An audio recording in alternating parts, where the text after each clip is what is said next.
মা আমিনা বলেন, আমি একদিন কূপের পরে গেলাম কূপ থেকে পানি তোলার জন্য। কূপ থেকে পানি তোলার জন্য গেলাম, পানি দেখলাম অনেক নিচে। তখন আমার গর্বের মধ্যে আমার নবী মুহাম্মদুর রাসূলুল্লাহ সাল্লাল্লাহু আলাইহি ওয়াসাল্লাম। তখন মা আমিনা বলে, আমি যখন কূপের মধ্যে পানি তুলতে যাই, কূপের পানিটা দেখলাম অনেক নিচে গভীরে। ওই মুহূর্তে আমার আল্লাহ রাব্বুল আলামিন ডাক দিয়ে বলেন, জিবরাইল রে, আমার নবীর মা পানি তোলার জন্য কূপের পাশে গেছে। আমার নবীর মা পানি তুলতে কষ্ট হবে, যাও যাও ওই পানিকে বলো আমার নবীর মায়ের হাতের কাছে চলে আসার জন্য। জিবরিল আমিন এসে কূপের পানিগুলোকে মা আমিনার হাত মোবারকের কাছে নিয়ে আসলেন।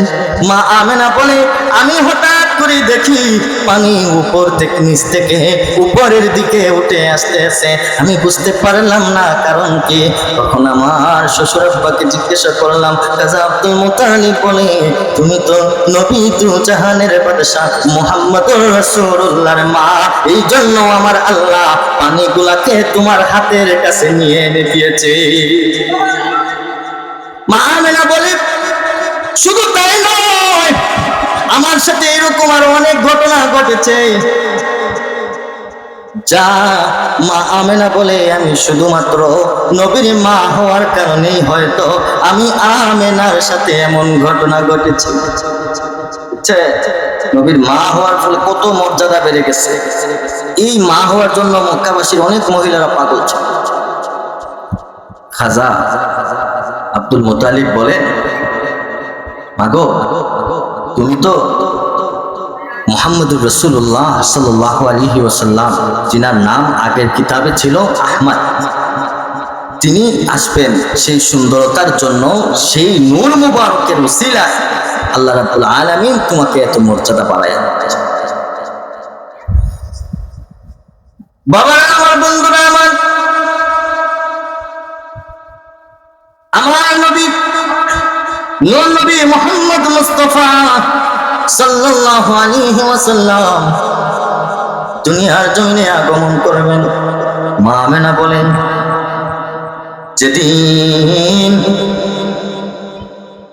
আমার গর্ভে সন্তান, আমি 10টা মাস গর্ভে ধারণ করেছি, তিনি খোদার কসম করে বলেন, ও দুনিয়াবাসী শুনে রাখো, নবীর মা আমিনা আলাইহিস সালাম বলেন, আমি 10টা মাস গর্ভের মধ্যে আমার সন্তানকে লালন করেছি, কিন্তু একটা দিন আমি মা হওয়ার কষ্ট উপলব্ধি করতে পারে নাই। কারণ হচ্ছে আমার গর্ভে আছেন মুহাম্মদুর রাসূলুল্লাহ। চিৎকার দিয়ে বলুন আল্লাহু আকবার। মা আমিনা বলেন, যেদিন আমার সন্তান দুনিয়ার জমিনে ভূমিষ্ঠ হয়ে গেল, যেই দিন ভূমিষ্ঠ হইল সেদিন জানেননি কি ঘটছে? মা আমিনা বলে, ওই দিন আমার ঘরটা যেন নূরের আলোয় আলোকিত হইয়া গেছে। আরো আসতে নবীর আলোচনা চলতেছে, মহব্বত থাকলে কলিজা ফাটে আওয়াজ দিব, ঠিক কিনা বলে? নবীর জন্যই তো আমাদের জিন্দেগি। যেই নবী না আসলে আমরা কোনো কিছুই পাইতাম না। সেই নবীর জন্য যদি নিজের শরীরকে, নিজের দেহকে, জবানটাকে যদি ব্যবহার করতে না পারি, কোথায় ব্যবহার করব? রাজনৈতিক মঞ্চে। নবীর জন্যই জিন্দেগি পেয়েছি, নবীর জন্যই কণ্ঠ পেয়েছি, নবীর জন্য সমস্ত কিছু পেয়েছি। আমার কোনো অস্তিত্ব ছিল না, আমি সেই অস্তিত্ব পেয়েছি নবীর জন্য। সেই নবীর জন্য কি জবানটাকে খুলে দিয়ে যদি জবানটাকে শেষ করে ফেলি, আল্লাহকে তো বলতে পারবো, আল্লাহ দুনিয়াতে কিচ্ছু করতে পারি নাই, তোমার নবীর মহব্বতের জন্য, তোমার নবীর মহব্বতকে অন্তরে লালন করে জবান দিয়ে তোমার নবীর দুরূদ পড়তে পড়তে, মিলাদ পড়তে পড়তে আমার জবানটাকে শেষ করে দিয়েছি। এর বিনিময়ে আল্লাহ পাক আপনাকে নাজাত দিয়েছে। সেই গলার আওয়াজটাকে কাজে লাগাইতে হইব না? কাজে লাগাইতে হইব কি না?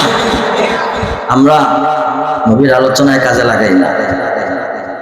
আমি তো ওগুলা আগে আমারে সবাই গালি গালাজ করে, সবাই বলে যে আমি খালি এইসবই বলি, যে আমার ভাই, তোমার ভাই, অমুক ভাই, অমুক ভাই, এইসব বলতে সময় গলা ফাটায় বলি, ঠিক কিনা? কথা কয় না? আপনারা বলেন না? আমার আল্লাহ রাব্বুল আলামিন বলেন, যখন আমার নবীর জন্য কোন মানুষ তার একটা কাজ আমার নবীর জন্য করবে, আমার নবীর জন্য, নবীর ভালোবাসার জন্য করবে, জানুনি ওই কাজটাই আমি আল্লাহ সবার আগে আমি গোপনীয় ভাবে ওই নবীর ভালোবাসার কাজটা যে করেছো ওই কাজটাই আমি আলাদা করে লিখে রাখি। যখন তোমার নাজাতের কোনো ওসিলা থাকবে না, নাজাতের কোনো ওসিলা থাকবে না রে বান্দা, আমি আল্লাহ ওই নবীর মহব্বত থাকার কারণে ফেরেশতারে গোপনে ডাইকাই আইনা আসো দেখো আমার নবীর মহব্বতে একবার দরুদ করেছে, নবীর জন্য 1 দিরহাম খরচ করেছে, নবীর জন্য একবার জবানটা দিয়ে আওয়াজ করে সুবহানাল্লাহ বলেছে, নবীর জন্য আল্লাহু আকবার বলেছে, নবীর জন্য সুবহানাল্লাহ আলহামদুলিল্লাহ বলেছে। ও ফেরেশতা, আমার ওই বান্দার আমলনামায় এই কাগজের টুকরা এই বিষয়টা, এই কথাটা লিখে দিয়ে দাও। ওই কথার বিনিময়ে, ওই আমলের বিনিময়ে আমার আল্লাহ আপনাকে নাজাত দান করে দিবে। তো বলতে চান না তো?